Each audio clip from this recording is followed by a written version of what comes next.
And welcome to a segment I'm sort of still calling Tone Cloners. This is going to be how to get a Moog Taurus sound on the Korg Minilogue.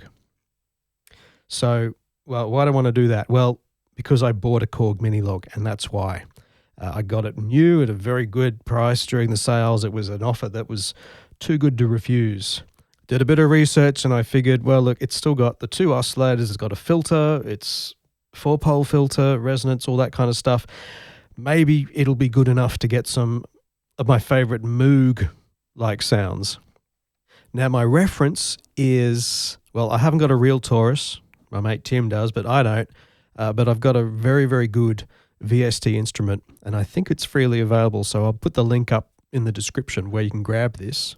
It's really good for recording, again, but not so good if you want to be able to play it live. And this is the sound that we're getting from the default patch.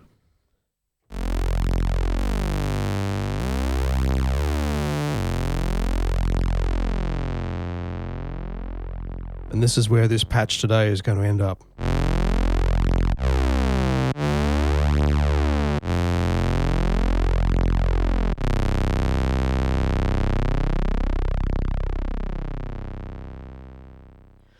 So the basics first, or at least what my understanding of the basics are. The Taurus is two oscillators. It'll be two sawtooth oscillators.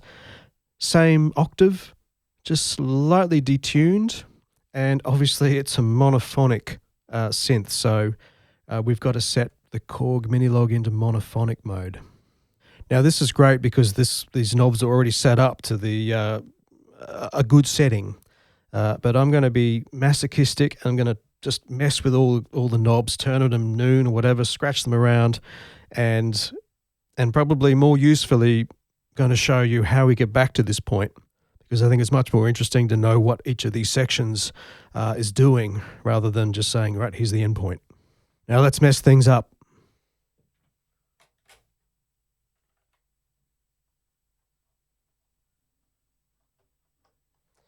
Let's make everything at noon and completely mess things up.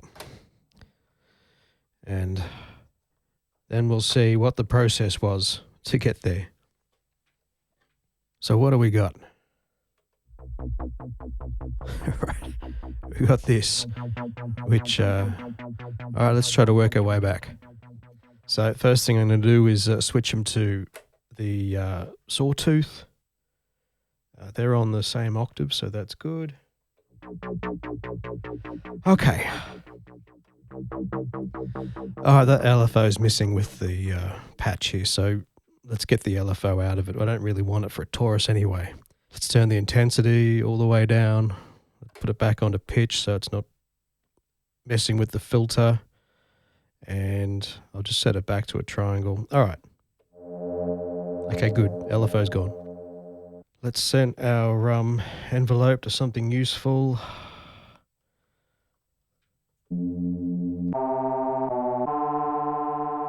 Same for the LFO envelope. We'll mess with that later. Okay, so one of the big things with the Minilogue is if you've got any resonance on your filter, it's going to cut the bass response. So resonance all the way down. Let's not have this envelope generator controlling the filter yet. Stick it down to 2-pole because there will be slightly more bass, just a bit. Key track, sure, why not? We don't want velocity to control the LFO. Why? Because if you're going to use this with a floor controller, like a Boss, MIDI controller with the organ pedals on it, velocity is not a very interesting thing to use. Getting closer. All right. The VCO1 all the way up, VCO2 all the way up. We don't want the noise generator at all.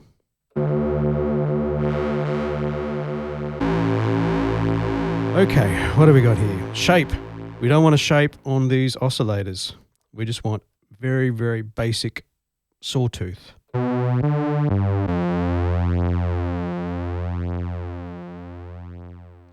I'm going to turn the cross modulation depth all the way down. That will add a little bit of chorus when we use it, but not interested just yet.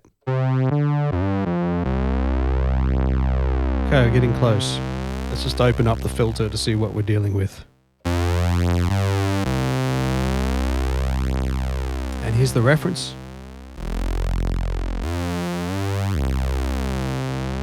So we're getting there already with the basic 2 sawtooth oscillator setup. Let's put the octave down.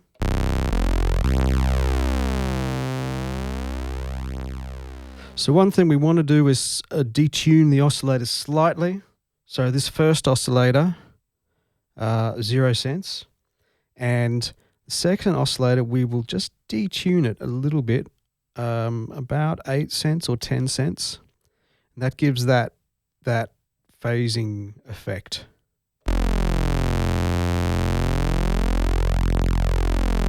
That flanging effect there.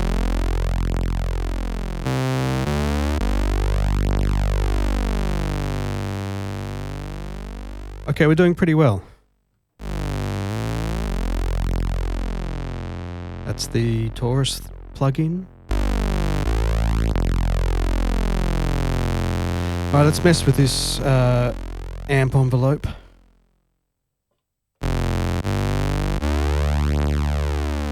So release is all the way up, so it continues after we take our finger off the button for as long as it can. And let's get some interesting frequency shaping going on with the envelope generator. So I just want the filter to open up a bit and then close off a little bit, just to give it a bit of travel time, I guess. So let's just start messing with that.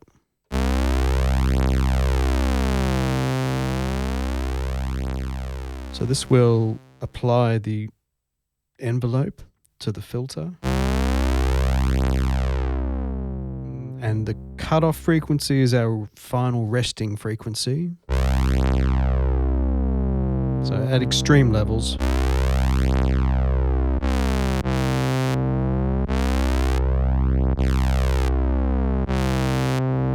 That's what we get to. We just want a subtle effect, so let's put decay all the way up so it doesn't decay like that.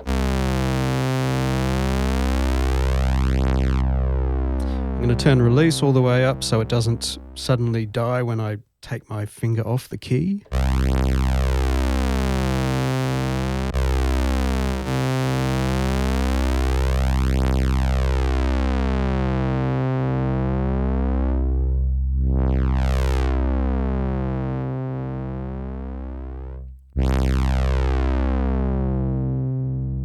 I'm going to keep this sustain on the envelope generator all the way down, so then the note will finish at the frequency set by the cutoff.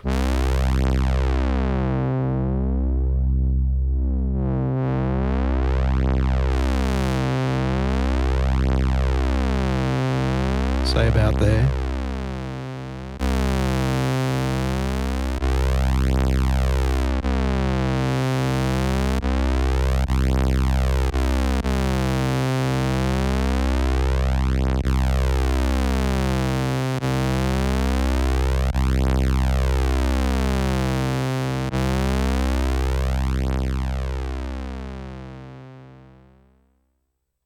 Okay, let's see how we're tracking.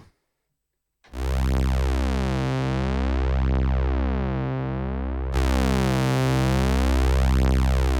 much.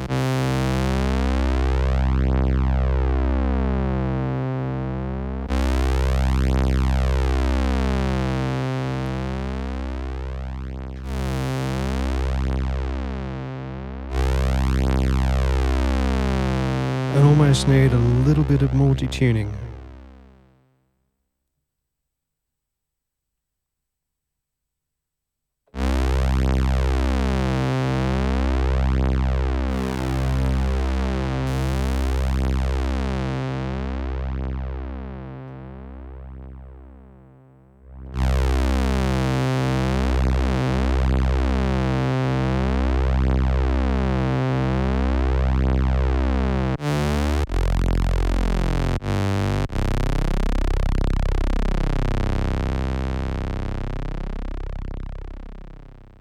Okay, that's not sounding too bad. The delay section, not using that. Don't really want to mess with too much delay on bass frequencies because that'll muddy the mix. We should set the portamento.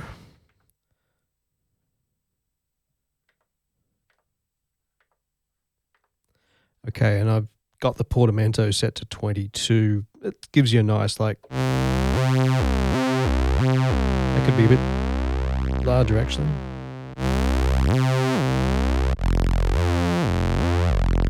Let's see what we've got here.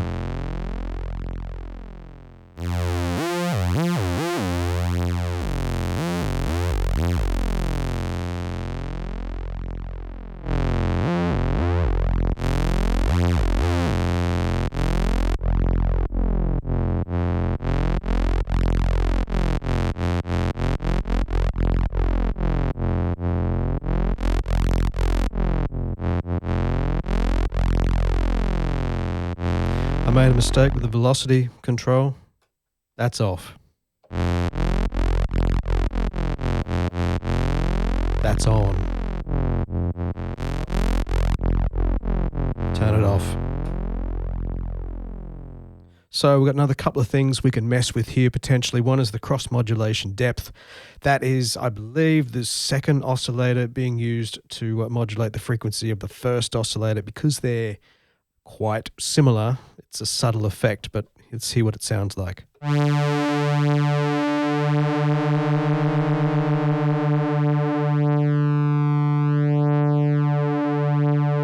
Just seems to introduce another beat frequency. Oh, let's add that subtly.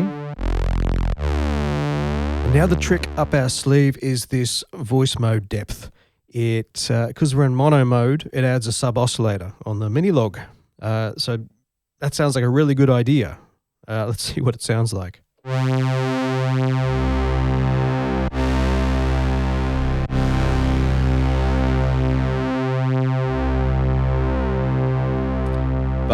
on a lower octave, it just messes with it. So I would tend not to use it or just have it subtly applied.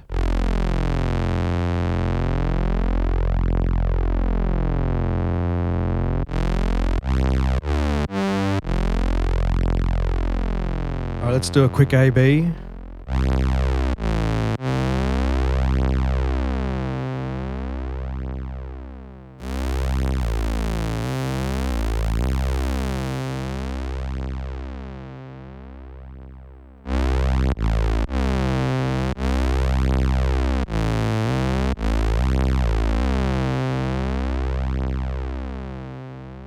And I'd say we're pretty close here. This may be especially useful if you want a live Taurus sound, and either, you know, you want a keyboard there to play live or a floor controller to play live. Is it the Roland PK5 or something? So if you set these knobs up in this particular fashion, you'll get this Taurus-esque sound. I will make the patch available somewhere in the link below in the description if you're using the Korg Minilogue patch librarian.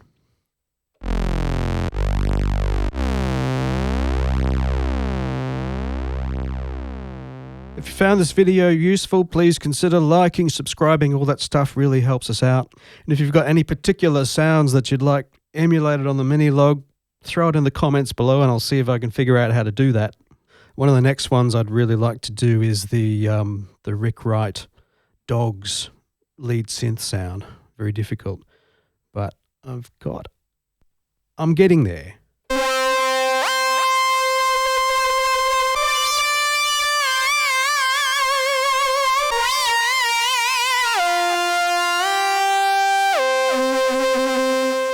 That's for another episode.